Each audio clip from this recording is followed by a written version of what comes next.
तो चलिए बच्चों, आज हम लिमिटिंग रिएजेंट टॉपिक करने वाले हैं फर्स्ट चैप्टर का।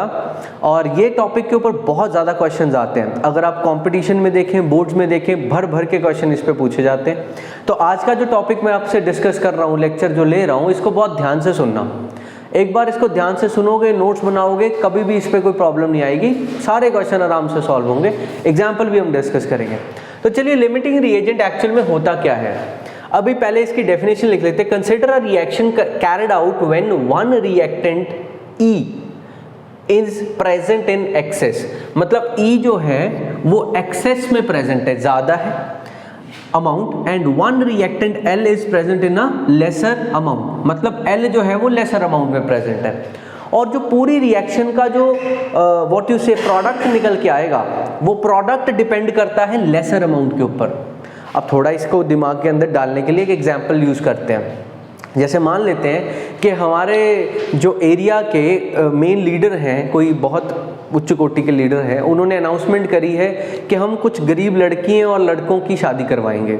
ठीक है, तो उन्होंने वहाँ पे अनाउंसमेंट कर दी कि जो इस वेडिंग के लिए अप्लाई करना चाहता है, जो अनमैरिड है और जो अफोर्ड नहीं करते हैं मैरिज, वो प्लीज़ यहाँ पे रजिस्टर करवाएं, हम शादियाँ करवाएंगे, सारा खर्चा हम उठाएंगे। आमतौर पे आपने सुना होगा। तो यहाँ पे इन्होंने रजिस्टर करा इस बात के लिए। तो हुआ क्या, वहाँ जो बॉयज़ थे वो 20 बॉयज़ ने रजिस्टर करा, 20 बॉयज़ वहाँ पे आए, राइट। और एट द सेम टाइम वहाँ पे जो गर्ल्स थी, ओनली 10 गर्ल्स ने रजिस्टर करा। अब वैसे भी आपको पता है जेंडर फ्लक्चुएशन कितनी चल रही है, सबको बॉयज़ चाहिए, तो यहाँ पे ये प्रॉब्लम आती है। ठीक है, तो आप ध्यान से सुनिए, बॉयज़ कितने थे 20 और गर्ल्स कितनी थी 10। तो अब अगर हम ध्यान से देखें तो वेडिंग्स कितनी हो पाएंगी, कितनी वेडिंग्स हो पाएंगी यहाँ पर। तो चाहे बॉयज 20 हो, 30 हो, 50 हो, पर गर्ल्स कितनी हैं 10। दैट मीन्स ये लेसर अमाउंट वाला रिएजेंट है और बॉयज क्या है, एक्सेस अमाउंट वाला रिएजेंट। तो आपका जो प्रोडक्ट होगा, मतलब वेडिंग जो होगी, we can say that B और L का जो बॉन्ड होगा या फिर जो भी प्रोडक्ट निकल के आएगा, वो प्रोडक्ट कितना होगा ये डिपेंड करता है गर्ल्स के ऊपर, मतलब लेसर अमाउंट वालों के ऊपर। तो आप यहाँ पे क्या बोल सकते हैं कि वेडिंग्स कितनी होंगी, ओनली 10 वेडिंग्स हो पाएंगी, चाहे बॉयज जितने मर्जी हों। आप ये कह सकते हो कि 10 बॉयज जो होंगे वो घर वापस जाएंगे, उनका कोई काम नहीं है यहाँ पे। क्या बात समझ में आ रही है। तो ये एक मेन टॉपिक आपको समझना है कि पूरी रिएक्शन में आपको ढूंढना होता है कि कौन सी चीज लेसर अमाउंट में अवेलेबल है। जो चीज लेसर अमाउंट में अवेलेबल होगी वो ही पूरी रिएक्शन को कमांड करेगी, पूरी रिएक्शन को कंट्रोल करेगी। यही मैंने इस डेफिनेशन के अंदर समझाया कि लेसर अमाउंट और एक्सेस अमाउंट वाले दो रिएजेंट्स होते हैं। आप देख सकते हैं बॉयज एंड गर्ल्स। अब मैं एग्जाम्पल भी लेके चलूंगा, एनसीईआरटी का क्वेश्चन है हमारे पास। अब आपको फाइंड आउट कैसे करना है, देखिए आपको पता है कि एक बॉय को एक गर्ल की आवश्यकता है फॉर मैरिज, राइट। अब हमारे पास बॉयज कितने दिए उन्होंने, 20 बॉयज। तो 20 बॉयज को कितनी गर्ल्स की आवश्यकता है, ऑब्वियसली 20 गर्ल्स की आवश्यकता है ना। पर उन्होंने गर्ल्स दी कितनी है, गर्ल्स तो हमेशा 10 दी हैं। मतलब ये जो 20 गर्ल्स कम पड़ रही हैं, मतलब 10 गर्ल्स हमें दी हैं और 10 हमें और चाहिए थी। दैट मीन्स गर्ल्स यहाँ पे लिमिटिंग रिएजेंट बन जाएंगे। तो क्वेश्चन करते हैं, वो ज़्यादा अच्छे से समझ में आ जाएगा, आपको टॉपिक यहाँ से क्लियर होगा कि मैं बोलना क्या चाह रहा हूँ। ठीक है, तो चलिए शुरू करते हैं आगे क्वेश्चन के ऊपर। ये क्वेश्चन है, इसको एक बार जगह बना लें लिखने के लिए। तो आपको ये टॉपिक इसी तरह दिमाग में रखना है कि हमें किसी तरह क्वेश्चन के अंदर से क्या फाइंड आउट कर लेना है कि इसमें लिमिटिंग कौन है। जैसे आपके सामने क्वेश्चन लिखा हुआ है, dinitrogen and dihydrogen react with each other to produce ammonia. Nitrogen और हाइड्रोजन आपस में रिएक्ट कर रहे हैं और यहाँ पे अमोनिया बना रहे हैं, रिएक्शन आपके सामने है। ठीक है, अब इस रिएक्शन को हम पहले तो इधर लेके आते हैं। मेरा रूल समझ लेना न्यूमेरिकल या क्वेश्चन करने का, आपको अपनी रिएक्शन लिख के उसके ऊपर खुद की चीज़ें लिखनी है। खुद की चीज़ें को मतलब जो जो चीज़ें आपको समझ में आ रही हैं। जैसे हमारे पास रिएक्शन है N2 plus H2 gives NH3 3, ठीक है, और यहाँ पे 3H2 है और यहाँ पे हम क्या कह सकते हैं 2NH3 है। अब हम इनके मासेस लिख लेते हैं कि हमें ये रिएक्शन में कितने कितने मासेस हैं। नाइट्रोजन का आपको पता है एक नाइट्रोजन 14 होता है multiply by 2, that means it will be 28 gram, very simple, ठीक है। और अगर हाइड्रोजन की बात करें तो हाइड्रोजन हमारे सिंपल 2 होंगे और 2 इंटू अगर 3 से मल्टीप्लाई करते एक मतलब H2 के वैल्यू 2 होगी और 3 से मल्टीप्लाई करें तो इट विल बी 6 ग्राम्स। और NH3 नाइट्रोजन होता है 14 प्लस 3 हाइड्रोजन का, और इसको अगर हम 2 से मल्टीप्लाई करें तो एग्जैक्टली 14 प्लस 3 कितना होता है 17, तो 17 को अगर हम करें तो इट विल बी 34 ग्राम्स। तो ये हमारे पास आ गया 28 ग्राम, 6 ग्राम एंड 34 ग्राम। और जब ये वैल्यू हमारे पास आ चुकी है अब हम अपना दिमाग लगाएंगे और देखेंगे कि उन्होंने क्या क्या दिया है। अब आगे समझते हैं, ये वैल्यू लिखने के बाद हम क्वेश्चन को आगे पढ़ेंगे, ठीक है। तो देखिए कैलकुलेट मास ऑफ अमोनिया, आप अमोनिया का मास निकालिए। अमोनिया कौन है यहाँ पे NH3 produced if 2 × 10⁻⁶ dinitrogen reacts with 1 × 10⁻3। अब ये 10⁻3 और ये क्या है, अब मैं अगर यहाँ पे 2 को 10⁻3 से मल्टीप्लाई करूँ तो 2000 ग्राम्स बन जाएगा, ठीक है। तो अब हम यहाँ पे पहले तो इन दोनों में से फाइंड आउट करते हैं कौन कम है। जैसे मैंने बोला था कंपैरिजन इन दोनों में चलेगा, अगर इन बॉयज़ हैं ये गर्ल्स हैं, कंपेयर करिए कितने बॉयज़ दिए उनको उतने ही गर्ल्स चाहिए होंगी, अकॉर्डिंग टू दैट आप आगे बढ़ते चले जाएंगे। देखिए ये रिएक्शन बता रही है 28 ग्राम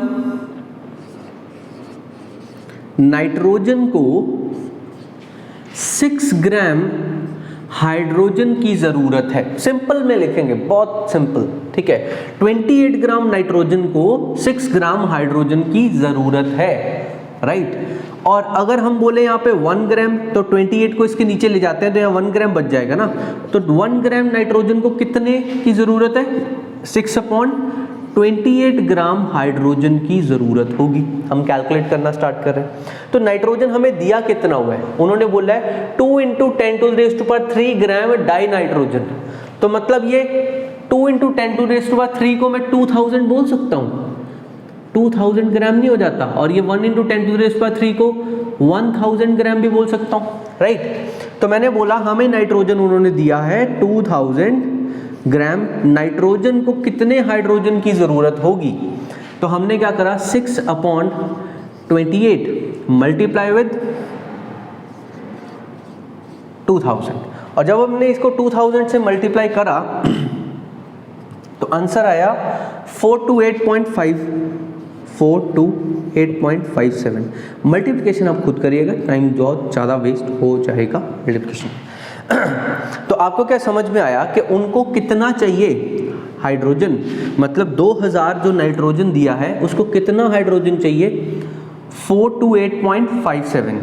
अब हमें हाइड्रोजन दिया कितना है, क्वेश्चन में दिया है नाइट्रोजन दिया है 2000 ग्राम और बेटा हाइड्रोजन दिया है 1000 ग्राम।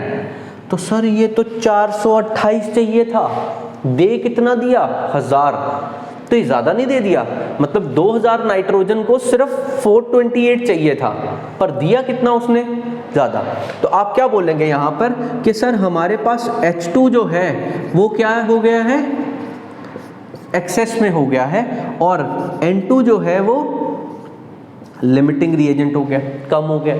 जैसे वहाँ पे बॉयज़ ज़्यादा थे और गर्ल्स कम थी, और गर्ल्स बता रही थी गर्ल्स के अकॉर्डिंग ही शादी होगी ना, अब तो 10 गर्ल्स थी तो जिस कारण से 10 वेडिंग्स हुई। ऐसे ही यहाँ पे हाइड्रोजन ज़्यादा है और नाइट्रोजन कम है, तो नाइट्रोजन अब बताएगा कि कितना अमोनिया बनेगा, राइट। तो आप इसको फटाफट से नोट कर लीजिए और अभी मैं इसको नोट करके इसका सेकंड वाला पार्ट हम सॉल्व करते हैं। चलिए नोट कर लीजिए।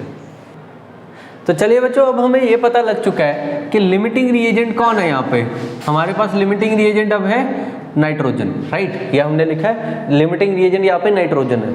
और नाइट्रोजन डिसाइड करेगा कि अब अमोनिया कितना बनेगा, क्योंकि उन्होंने हमसे क्या पूछा है, calculate the mass of ammonia जो कि बनेगा। ठीक है, तो अब हम शुरू कर देते हैं। हमें पता है कि 28 ग्राम, यहाँ पे रिएक्शन इसी को फॉलो कर रहे हैं हम, ठीक है ना। 28 ग्राम नाइट्रोजन कितना अमोनिया प्रोड्यूस कर रहा है बच्चे, 34 ग्राम NH3 प्रोड्यूस कर रहा है। वेरी सिंपल, देखो ऐसे ही 28 ग्राम कितना बना के दे रहा है, 34 ग्राम। फिर दोबारा से 28 को इसके नीचे ले जाएंगे, 1 ग्राम नाइट्रोजन कितना बना के देगा, 34/28 ग्राम अमोनिया बना के देगा। अब अगर 1 ग्राम इतना बना के दे रहा है तो हमें नाइट्रोजन दिया कितना हुआ उन्होंने, 2000 ग्राम। तो 2000 ग्राम नाइट्रोजन कितना अमोनिया बना के देगा, वो है 34/28 मल्टीप्लाई बाय 2000 ग्राम अमोनिया। और जब आप इसको कैलकुलेट करेंगे तो आपका आंसर आएगा 2428.57 ग्राम अमोनिया।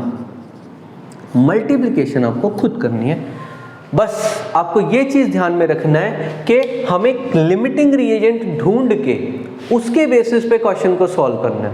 ठीक है, अब मेन पार्ट इस क्वेश्चन का यही था। अगले पार्ट में वो क्या पूछ रहे हैं, will any of the two reactant remain unreacted, इन दोनों में से कोई ऐसा भी होगा जो अनरिएक्टेड होगा। फिर दोबारा से पिछले वाला एग्जांपल लेते हैं, क्या कुछ ऐसा लड़के या लड़कियों में कोई ऐसा भी होगा जिसकी शादी नहीं होगी। बिल्कुल, लड़के जो एक्स्ट्रा आए थे 20 आ गए थे ना, पर शादी तो 10 की होगी, तो जो 10 बचे हैं वो अनरिएक्टेड मतलब अनमैरिड रह गए हैं। समझ रहे हैं, तो आप क्या आंसर देंगे, यहाँ पे ज्यादा कौन है, लिमिटिंग रिएजेंट N2 है तो ज्यादा, एक्सेस रिएजेंट कौन है, हाइड्रोजन। तो आप बोलेंगे यस, यहाँ पे सेकंड पॉइंट का आंसर मैं लिख रहा हूं, यस H2 विल रिमेन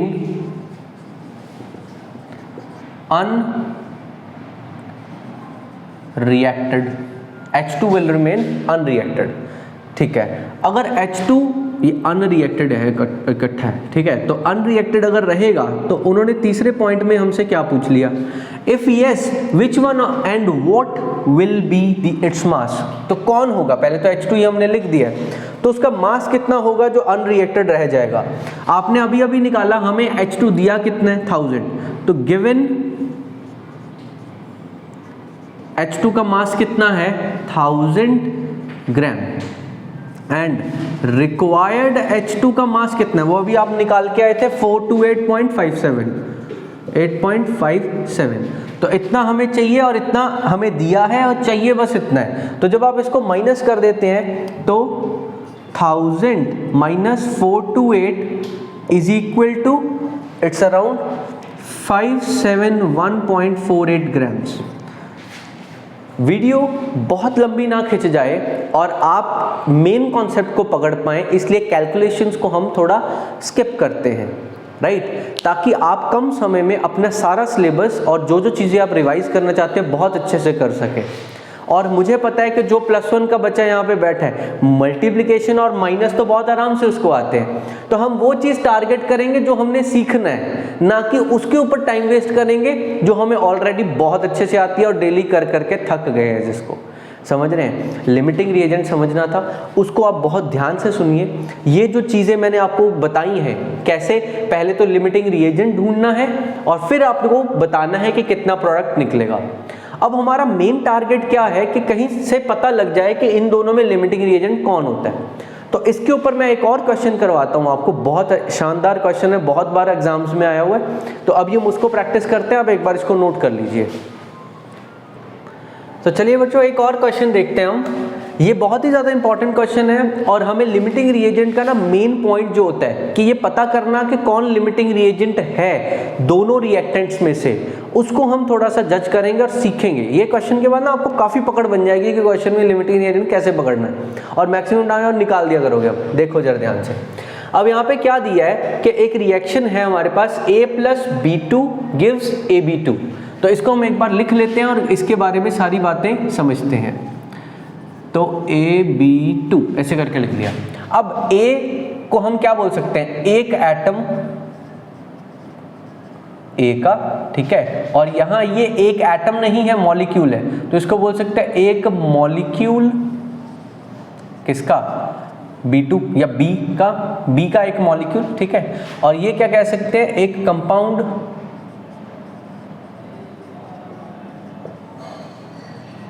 ए और बी दोनों कंबाइन होके बना रहे हैं।